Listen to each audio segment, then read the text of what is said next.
4 days after President Trump made those comments about Haitians and Africans, still stunning lack of Republicans who are denouncing the comments. In fact, some top Republicans are even now going after Senator Durbin for simply saying what he heard at the meeting. And I played you that soundbite at the beginning of the show. But the UN ambassadors for 54 African countries, all universally condemning our president for, quote, denigrating people of color. Now, the timing of this whole thing couldn't be worse. A day after the president made those comments, he signed a proclamation honoring Dr. King. Trump was flanked by King's nephew, Isaac Newton Farris, and HUD Secretary Ben Carson. Jerica, you know, it's tough in the moment, and it is the Oval and everything else, but part of me was, I saw Mia Love speak out, the Republican from Utah. She of Haitian descent herself. But I don't know, I think there would have been a powerful statement if they said, no, we're not going. Certainly the Republicans could have said something, but people in the room, do you think, I know they're in an impossible situation, but do you think a better message would have been, we're not going to go through this farce? Absolutely, but that's not what happened at this time.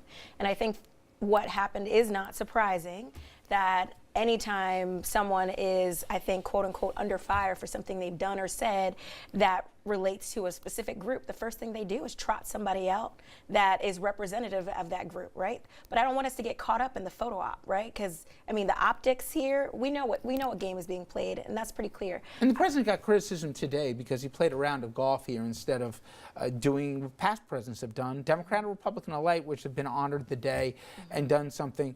Would you just as soon as him not bothered? Or again here, would it have been important that he at least acknowledge the significance of today instead of playing 18? You know, I want him to acknowledge it because Martin Luther King, the civil rights movement, it's American history, and he's the American president.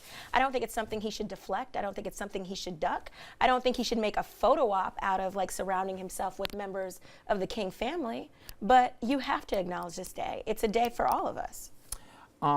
Reverend, I want to read a quote here. This is Roxane Gay. She wrote this piece in the Times, and there's a portion of it, and you always try to find the silver lining here. I'm curious if you agree with this. She said, in part, this is a painful, uncomfortable moment. Instead of trying to get past this moment, we should sit with it, wrap ourselves in the sorrow, distress, and humiliation of it.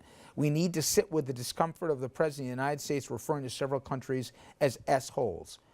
A meeting that continued after his comments. No one is coming to save us. Before we can figure out how to save ourselves from this travesty, we need to sit with that too.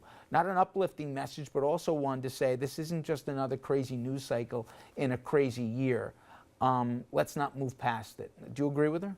I think that's some of the most beautiful, passive language that I've heard in a long time. And as I was listening to it, I thought if someone was beating me with a stick, would I just sit there and embrace that beating until I could come up with a better solution to the moment, or would I come up with a solution to the moment so that person would stop beating me with that stick? And I think right now it's time for us to start thinking about what we're going to do to get people to stop beating us with that stick. And I think, Dom, we can't look to leadership. Both McConnell and Ryan and GOP have said tepid or non-existent remarks, have gone radio silent even in other cases. And I think it's a bad political move, forget a moral one here, but it's been stunning, the lack of condemnation from so many folks. What we've got to do, and we say this every election, two things happen during every election. Republicans say, we've got to be more Big Tent. They use that line all the time. It means absolutely nothing. They go on, and that's that. No more diversity. The second point, progressives, communities of color, you've got to register and vote. My God, look what just happened in Virginia. Where that one seat was decided, a close race, they had to flip a coin. If you registered and vote, as the first black president told you to do, you wouldn't be in this situation now. It's as simple as that. I'm really over, so I got less than 30 seconds.